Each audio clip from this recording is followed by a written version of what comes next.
We have a great show for you today. First, I want to talk about these massive protests in Sri Lanka. They've stormed government buildings, politicians' properties, even taking a swim in one property. The PM is resigning, and once again, mainstream media is calling it a peaceful protest. Wow, fascinating stuff. It appears Elon Musk is pulling out of the Twitter deal, which is spurring lawsuits. He shared this tweet. They said I couldn't buy Twitter, then they wouldn't disclose bot info. Now they want to force me to buy Twitter in court. Now they have to disclose bot info in court. This may have been his plan all along. But Donald Trump isn't buying it, calling Elon Musk a bullshit artist. And go out, by the way, while I'm here and sign up now for Truth Social. It's hot as a pistol, and you see that. I call that one right. Leon's, I tell you what, Elon is not going to buy Twitter. Where did you hear that before? From me. From a fake account. She says fake. A lot of them. Nah, he's got himself a mess. You know, he said the other day, oh, I've never voted for a Republican. I said, I didn't know that. He told me he voted for me. So he's another bullshit artist, but he's not going to be buying it. He's not going to be buying it. Although he might later. Who the hell knows what's going to happen? He's got a pretty rotten contract. I looked at his contract. Not a good contract. But he's not. Sign up for Truth. We love the truth. And it's doing good. Also, we're going to cover The Economist saying new data suggests that the damage from shutting down schools has been worse than almost anyone expected. The experts know everything except for apparently nothing and couldn't predict how bad this would be. Yeah, right. This Guardian article's going viral. Disturbing weed killer ingredient tied to cancer found in 80% of U.S. urine samples. The CDC study finds glyphosate, controversial ingredient found in weed killers including popular Roundup brand, present in samples. And before we start the show, I just want to play my minute clip of the Sri Lanka crisis that I made for Instagram and TikTok. Check it out. So you probably haven't heard much about the insurrection in Sri Lanka, probably because the mainstream media in America is too busy brainwashing you with social degeneracy and anti-liberty propaganda. But this happened.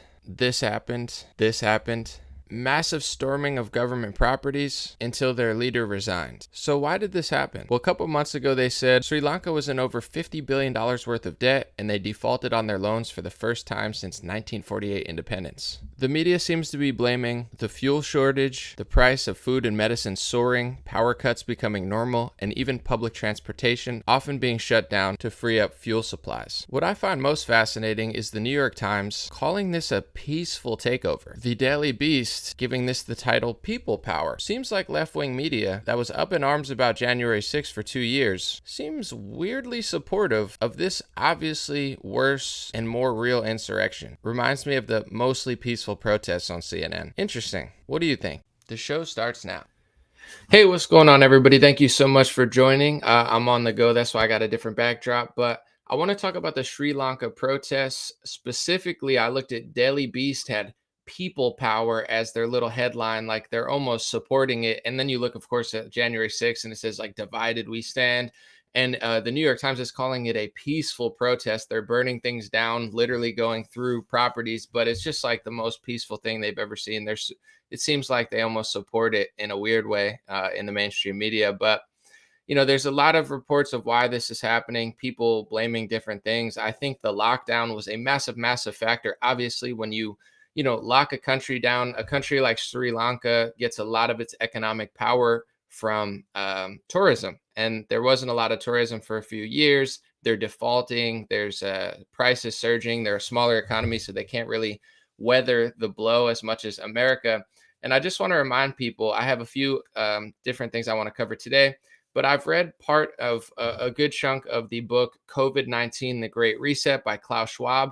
And in it, Klaus Schwab literally says that COVID-19, this pandemic, should sound the death knell to neoliberalism. What he considers neoliberalism is not what I would consider neoliberalism. I would say he's more interested in killing capitalism for this more communist government intervention. But he's like bragging in the book, like, wow, I guess this pandemic, this spontaneous pandemic will just destroy neoliberalism and we'll replace it. And I remember the exact quote. Well, I don't want to say the exact quotes because I'm going to butcher it a little bit, but he's like, I believe in government intervention over competition. Like he's bragging in his book, basically like, oh, how the world used to work is probably going to die. And now we're going to replace it with this new system that sounds almost exactly like Karl Marx's Communist Manifesto. What a coincidence. So when you see different economies like Sri Lanka having massive problems, we could say it's from this, from that. I'm sure they've made a lot of economic mistakes over the few years, but I think the like huge thing that is causing that, and the huge thing that's causing it all over the world, is of course the lockdowns where the government shut down a lot of tourism, a lot of travel, a lot of business, a lot of small businesses, a lot of everything for a couple months to a couple of years in some cases. And in America, it's so polarized. We have the left and the right, the Democrats, the Republicans, Trump and Biden. And so many people are delusional, not just left wingers that are delusional at the senile, like whatever you want to call Joe Biden, whose son may or may not be doing cocaine.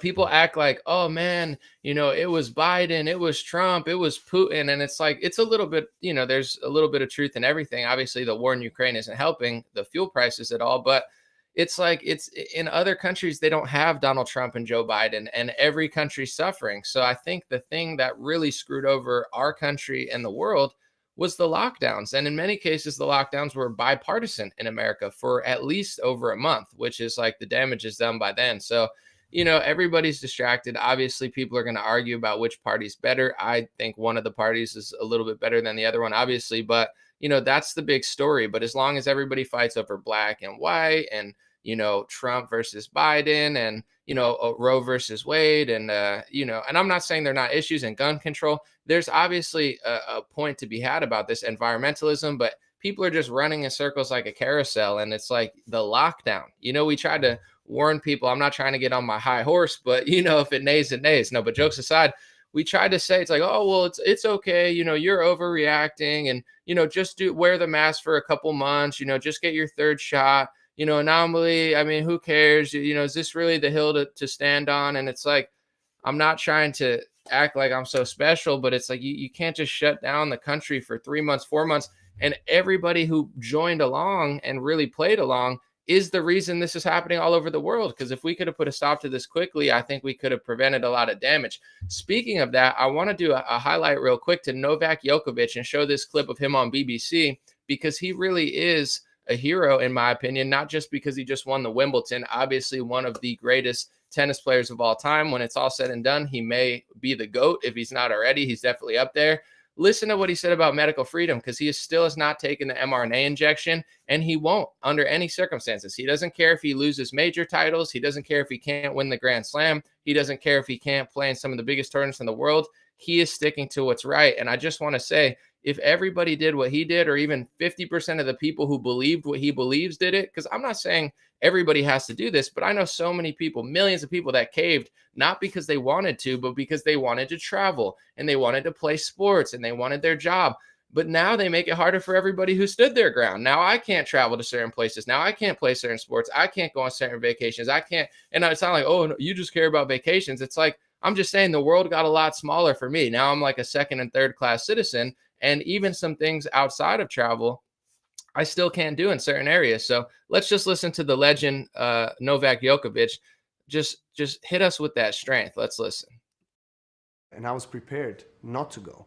And I understand that not being vaccinated today, I'm unable to travel to most of the tournaments at the moment. And that's a price you're willing to pay? That is the price that I'm willing to pay.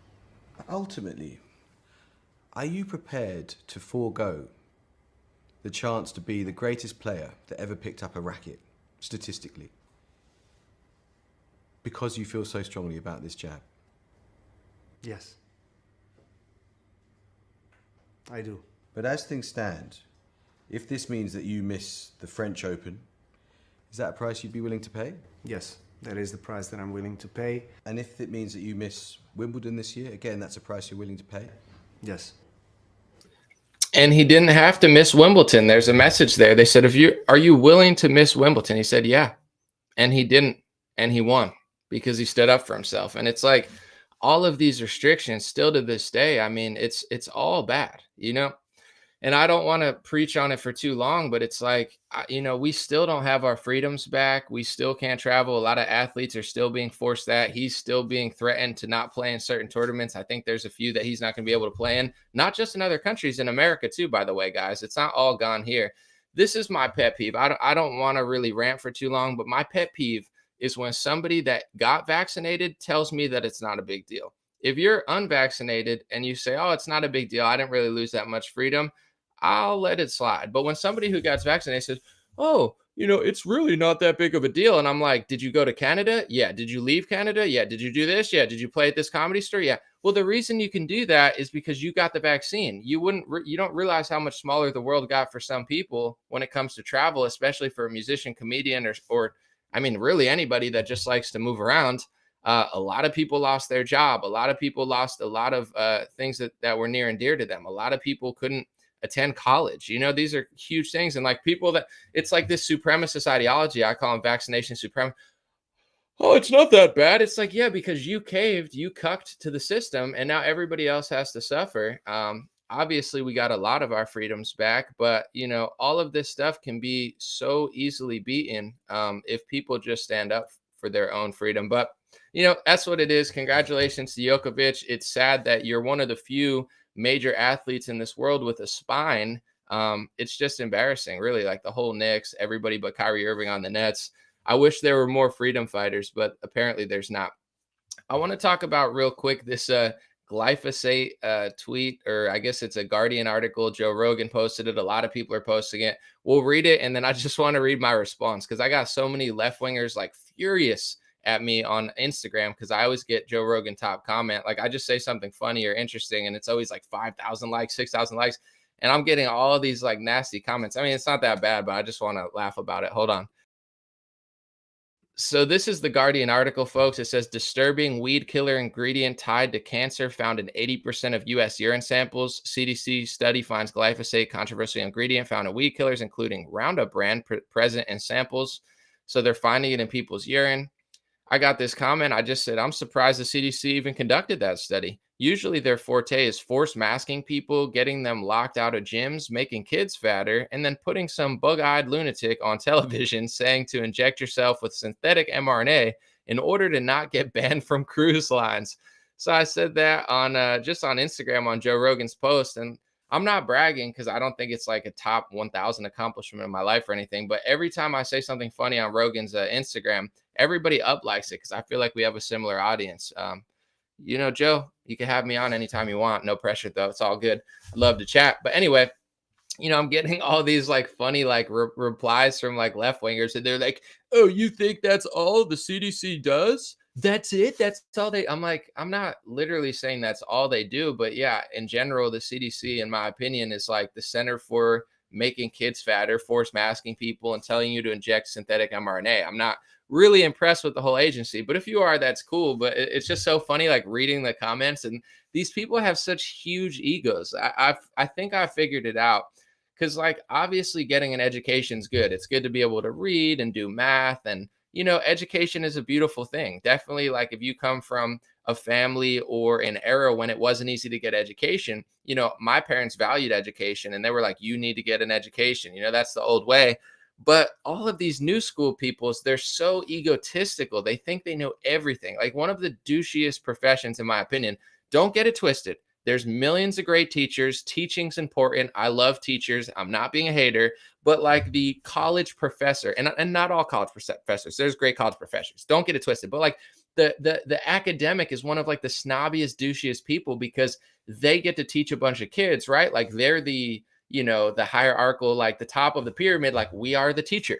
We will tell you what to think. We will tell you what to read, and it's a great thing if you take your job seriously and you humble yourself, but. It's like these people think they're so smart.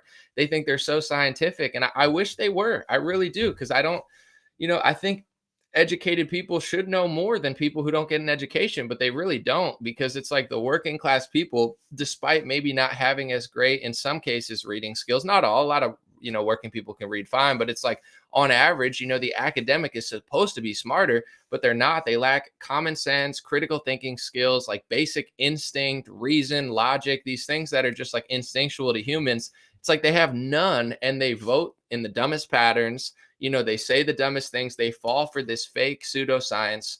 I was listening to Mark Andreessen. He's one of the early internet. I don't know if he was like a venture capitalist or a tech guy, but he was talking about how, and people have said this before, but it just spurred my memory, the lack of religion in people has created new religions where it's like, I understand why maybe you don't want to be a Christian, a Muslim, you don't want to be like an Orthodox Jew or whatever, or a Hindu, and you stray from that because you question, what's going on. I understand that from like, I did that when I was younger. But now, in the absence of religion, people are just creating their own religions. It's like, I believe that the climate is changing at this rate and you're not allowed to question it, and the science is settled. It's like science doesn't settle. Every great discovery, invention, innovation is somebody coming along, the under 1%, questioning the 99% and being right about something, discovering DNA, creating finding electricity rather. I don't know that you would create it, and figuring out how to conduct it. These are the great people, the people that say you can't fly, humans can't fly. And, you're never going to, this is all it is. No. And then you go deeper and you get a better microscope and you find more. It's all about innovation and testing the old. Communism is when nobody can question anything. So it's just hilarious that, all these academics and all these like left wingers, in the absence of religion, a lot of them are void of God or any sort of like moral beliefs that come from thousands of years ago. So they created their own moral system, and it makes like zero sense. Like the most basic one to me, I'm going to go through two that made me realize that these people are just like psychotic. And there's a lot of great people, don't get me wrong, but just, I would say hypocritical is maybe a more fair word, where it's like, okay, everybody was locking down for like 2 months, right? And you couldn't leave your house, you couldn't go to the gym, you couldn't go to the beach, you couldn't skate at a skate park, you couldn't go to work, you couldn't visit your family. Like, we're all in this together. That's what they told us. And I'm like, I didn't believe it. Obviously, I made my videos and I thought it was ridiculous and totally anti health, in my opinion. Hold on, I might have to sneeze. Maybe not. False alarm. But, I didn't agree with them. But at least I can respect somebody that believes what they're saying, right? I want a lockdown. Don't like it, don't really respect it, but I have more respect if you really believe that.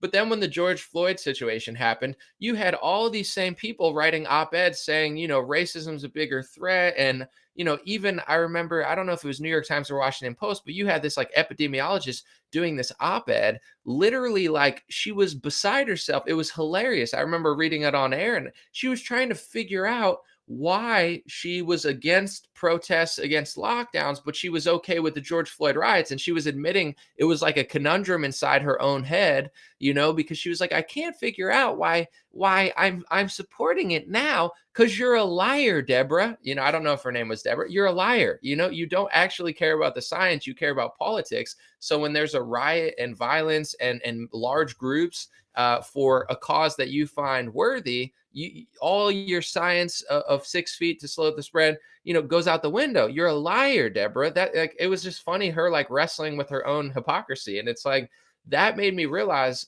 they don't believe anything they say. It's like, if you actually believe lockdowns work, I feel sorry for you, but I have an ounce of respect for you. If you tell me for 2 months that lockdowns work until the George Floyd thing happens, then you're open to massive groups all over the place. I know you never believed what you said in the first place. Another thing is my body, my choice with women. This was never like a right-wing talking point. This was always a left-wing talking point. Why do you support the, I guess, destruction of the fetus in late stages, mid stages, early stages? And one of the main talking points was, a woman deserves to choose with her body. I would say the Venn diagram of people who said that and people that want to force inject every woman with a synthetic mRNA shot that Pfizer has no liability for side effects on is like a circle. The Venn diagram's almost exact. You find very few people, the minority believes my body, my choice for everything. So it's like, if you don't believe, like, this is why these people creep me out. I'm okay with people that think that you should tax higher, even though I think it's wrong, to help people. I'm okay with people who think, certain medical procedures work. I just don't know where to stand with these people, because even though I disagree with it, I would argue and fight it, with my platform. They don't actually believe that. So I just don't take these people seriously anymore. It's like, and these are the type of people commenting in my comment section. I'm not saying I'm the smartest person alive. I'm not saying my joke or my comment is above scrutiny. It's like, you can, but I'm not like, I'm just making a comment on the CDC. I'm not literally documenting their entire history and going through the pros and cons. Like, first of all, you're taking yourself way too seriously. But second of all, I guarantee you, like 99% of the people that were so ticked off at my comment on the glyphosate post that people are peeing out, cancerous stuff, is like they believe my body, my choice for abortions, but not for injections. They, they probably supported lockdowns, but were okay with large groups when the George Floyd riots. It's just hard to take these people seriously. It's like, what's going on psychologically with these people? I think it's like ego, massive ego. Like they think they know everything. They think they control science. They have no religion. Their new religion is just hating Republicans. And it's like, at least, at least a lot of religious people like love God, even though there's a lot of hypocrites. It's like, what do you believe in? If you don't believe that, if you don't believe that, if you believe science is unquestioned, you like this communist idea that no scientists can be challenged if they work for the government or they run big corporations. What do you believe in? I'm trying to like figure out what they believe in. And I'm not saying this to be edgy. I'm not saying this to like overstate something, but the only thing that I could find in common when like they're doing all these things back and forth is they hate conservatives, they hate Republicans, and in many, racial elements, they hate white people and they hate Christians. And it's like, I'm not saying I'm this big victim. It's just like, if you believe that, but don't believe that, the science is this unless this happens. It's like, you say that climate change is going to be racist because it's going to hurt minorities and impoverished people, yet you support lockdowns, which are obviously going to destroy countries like Sri Lanka, which are mostly black. Nothing they say they believe in. They're fueled off of like hate for race, religion, and politics, which is ironically the exact opposite thing they preach. It's extremely bizarre. And I pray that they find their way, because it just doesn't work. That being said, I'm going to get to comments in a second and probably cut this one pretty short. The Economist put up this article saying, they're shocked and stunned at the amount of student growth deficiency. Like, because of the lockdown, students are having trouble. I got messages from teachers. They said that there's kids, they're not just suffering academically, but like mentally, physically. I mean, childhood obesity skyrocketed because they shut down kids' sports and schools. And like kids they socially, they don't know how to like talk and communicate anymore because they were already a mess with cell phones. Like, I'm a millennial, and as much as they hate on us, we look like John Wayne compared to these kids. It's like, we look like a sharpshooter. But all these kids, even before the lockdown, like they were so attached to their phone. I grew up on computers. I was a huge nerd. I played video games. I had a computer since the time I was 10. I was like an internet baby, but it was just different because we still played outside. We still played sports. We still like went out with our friends. This new generation, they game too much. They're on their phone too much. I'm not trying to sound like a boomer, but it's just true. So it's like they were already suffering socially before the pandemic because they already just had too much technology and not enough human interaction. Then you force a mask on these kids and tell them that compliance equals science. And now they're like a bunch of little zombies walking around. They don't have a face. They don't have a nose. They don't have a mouth. There's no facial expressions. There's clear science behind how damaging that stuff is. These people that claim science the most, they just say the word science. They're literally like idiotic. They just say, it's like, if I say the word science enough times, then I'm a scientist. It's like, that's not how science works. Like, hey, Anomaly, why are you good at science? Because science. I said science and I watched CNN and I put a thumbs up when Fauci's on the camera. That's not science, dummy. So it's like all they do is say science, but you want to talk about the science of stopping an airborne virus via a lockdown, which turned out to be a disaster, obviously. But what about the science of communication? What about the science of obesity? What about the science of economic destruction? What about the science of how that's going to hurt other people eventually, physically, mentally, and economically? And when you struggle economically, that's going to lead to death and poverty. They're not worried about that science. They think if they just say the word science enough, that they cover all the science. Okay, well, you lock people in your house. Did you ever calculate we've talked about this dozens of times now, but did you ever calculate what they call I'm trying to think of the word of it, but like the alternate effects? Like, okay, there's pros and cons to everything. Did you ever calculate all the bad things that are going to happen, even though there's a few? Oh, no, you did. They never care. They just scream science at you. Science, science. It's like, if childhood obesity goes up, if adult obesity goes up, if depression goes up, if suicides and opioid overdoses are up, when you calculate all of the people you saved versus all of the people you killed, what if you end up killing more people than you saved and you destroyed the economy, which is going to hurt people for generations, and you imploded the economy of Sri Lanka and the entire world economy? Some can handle it, some can't. Did you ever calculate all that? Of course not. And I think, this is my opinion, but obviously if you have a brain, you probably agree, they ended up killing more people than they saved by far. And over the next couple of decades, that toll is going to be enormous. Just from like diabetes, obesity, heart disease alone, off of the tens of millions, if not hundreds of millions of people worldwide that are suffering physically off of not being able to access like health facilities and sports. I mean, it doesn't take a genius to figure out how many people they're hurting, but these idiotic people that call themselves liberals, it's I don't even care about Republicans or conservatives that much. No offense to people who watch me. I appreciate you, but it's like, I'm not this massive person that's like, I think Republicans are great and conservatives are perfect. There's a lot of hypocrites. Even though I'm Christian, there's a lot of phony pastors and preachers. If you have valid criticism, get at it. I don't care. You're not going to hurt my feelings, but it's like, there's something just psychologically baffling going on with the left-wing person that just screams science, ignores science, hurts people, says catchphrases, doesn't believe them, wants to treat you like an animal and a slave for 2 months, but then is okay with large groups as long as people are in the streets freaking out over a cause.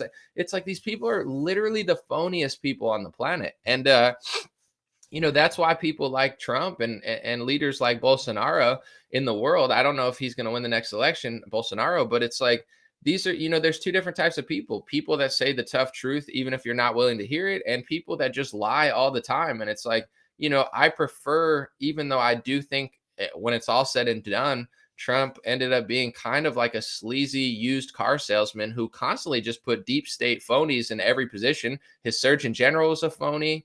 Everybody he put at the State Department and all these other things. It's like, he put a pharmacy lobbyist at the head of Human Health Services. Like, Trump didn't put a lot of Trumps in office. He put a lot of Bidens all over and then cried about it and then tried to sell everybody a vaccine.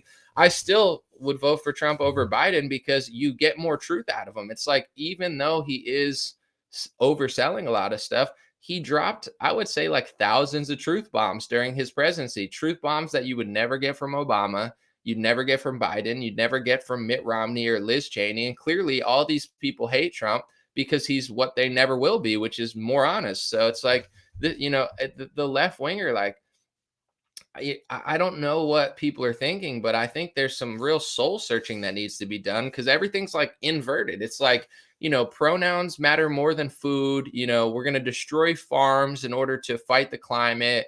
Like, obesity is beautiful and you can't question it because, that's mean. But at the same time, we're going to lock you away from your gym and your sports and say it's for your health as, people overdose on drugs. And it's like, it's just like, what in the world is going on with these people? Let me know what you think in the comments. I think it's a lot of ego, a lot of pride, a lot of self-hatred, a lot of just like dishonesty, lack of self-awareness. It's got to be because it's just like how it's okay to disagree. It's okay to have different opinions racially, socially, economically. Like, these are always going to be left-wing, right-wing debates.